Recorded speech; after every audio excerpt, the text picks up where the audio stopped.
Subscribe کیجیے شہید رضا Rizvi channel کو اور اس بیل آئیکن کو بھی پریس کیجیے تاکہ آگے آنے والے ویڈیوز سب سے پہلے آپ تک پہنچ سکے۔ السلام علیکم ورحمۃ اللہ وبرکاتہ۔ اللہ رب محمد صلی اللہ علیہ وسلم نحن عباد محمد صلی اللہ علیہ وسلم۔ کربلا میں آل محمد صلی اللہ تعالی علیہ وسلم پر جو ظلم و ستم ہوا تھا، جس پر زمین و آسمان خون کے آنسو روئے اور کائنات میں تاریکی چھا گئی، آخر ایسا کیوں نہ ہو کہ وہ شہزادہ کونین جس کو میرے آقا صلی اللہ تعالی علیہ وسلم اپنے سینہ مبارک پر سلاتے، اپنے کندھوں پر بٹھاتے، اپنی زبان مبارک چساتے تھے، وہ جان جگر نواسا جن کا اپنی محربہ ماں سیدہ خاتون جنت فاطمۃ الزہراء رضی اللہ تعالی عنہا کی گود میں رو پڑنا نبیوں کے تاجدار کو بے قرار کر دیا کرتا تھا۔ میرے آقا صلی اللہ تعالی علیہ وسلم ایک دن حضرت خاتون جنت فاطمۃ الزہراء رضی اللہ تعالی عنہا کے گھر کے قریب سے گزرے کہ اتنے میں حضرت امام حسین علیہ السلام کی رونے کی آواز آئی۔ میرے آقا صلی اللہ تعالی علیہ وسلم فرماتے ہیں، اے فاطمہ، حسین کو چپ کراؤ، اس لیے کہ حسین کا رونا مجھے دکھ دیتا ہے، مجھے تکلیف پہنچتی ہے۔ حسین ابن علی کو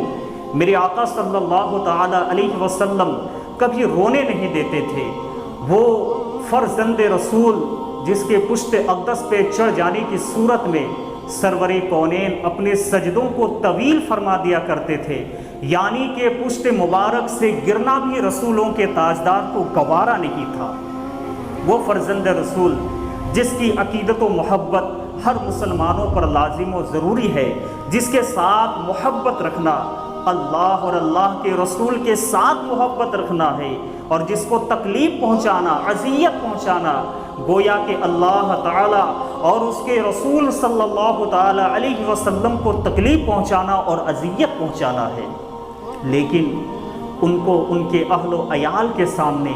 تیروں، تلواروں اور نیزوں سے گھائل کر کے گھوڑے سے گرایا گیا اور ان کے مقدس لاش کو گھوڑوں کے ٹانپوں سے روندا گیا۔ اس کے بعد خیمے جلائے گئے۔ رسول زادیوں کا سب ساز و سامان لوٹ لینے کے بعد انہیں قیدی بنا لیا گیا۔ افسوس جن کے صدقے میں ہوئے صدیوں کے غلام آزاد، کیا انہی کو بستۂ جنزیر ہونا چاہیے؟ واقعہ کربلا کو بے شمار جلیل القدر محدثین کرام نے اپنی اپنی معتبر تصانیف میں روایات نقل فرمائی ہے۔ چنانچہ حضرت بصرہ ازدیہ رضی اللہ تعالی عنہا فرماتی ہیں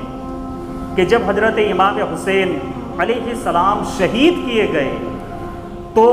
آسمان سے خون برسا اور صبح کو گھر کے سارے برتن اور مٹکے خون سے بھرے ہوئے تھے۔ حضرت زہری رضی اللہ تعالی عنہ فرماتے ہیں کہ مجھے خبر پہنچی کہ جب حضرت امام حسین علیہ السلام کی شہادت ہوئی تو بیت المقدس میں کوئی بھی پتھر اٹھایا جاتا تھا تو اس کے نیچے سے تازہ خون پایا جاتا تھا۔ اسی طرح سوائی کے محرقہ میں یہ واقعہ موجود ہے کہ حضرت امام حسین علیہ السلام کی جب شہادت ہوئی تو آسمان سرخ ہو گیا، سورج کو گہن ہو گیا اور دین کے وقت میں تارے نظر آنے لگے، یہاں تک کہ لوگوں نے یہ گمان کیا کہ قیامت قائم ہو گئی ہے، اور شام میں کوئی پتھر نہیں اٹھایا جاتا تھا مگر اس کے نیچے سے تازہ خون دیکھا جاتا تھا۔ اللہ اکبر۔ حضرت علامہ ابن جوزی رحمۃ اللہ تعالی علیہ فرماتے ہیں کہ اللہ تبارک و تعالی کا آسمان کو سرخ کرنا اور اس سے خون برسانا یہ اس کا بہت زیادہ غصہ اور غضبناک ہونے کی علامت ہے، اس لیے کہ جب کوئی شخص غصہ و غضبناک ہوتا ہے تو اس کا خون جوش کرتا ہے اور اس کا چہرہ سرخ ہو جاتا ہے۔ لیکن اللہ تبارک و تعالی بلا شبہ جملہ عوارض اور جسمانی سے پاک و منزہ ہے، لیکن اللہ تعالیٰ نے اپنے ناراضی اور غصہ کا اظہار یوں فرمایا کہ آسمان کو سرخ کر دیا اور خون کی بارش برسایا اور اس علامت کو قیامت تک کے لیے باقی رکھا۔ حضرت امام ابن سیرین رضی اللہ تعالی عنہ فرماتے ہیں کہ جو آسمان میں شفق کے ساتھ جو سرخی ہوتی ہے وہ امام حسین علیہ السلام کی شہادت سے پہلے نہیں ہوتی تھی،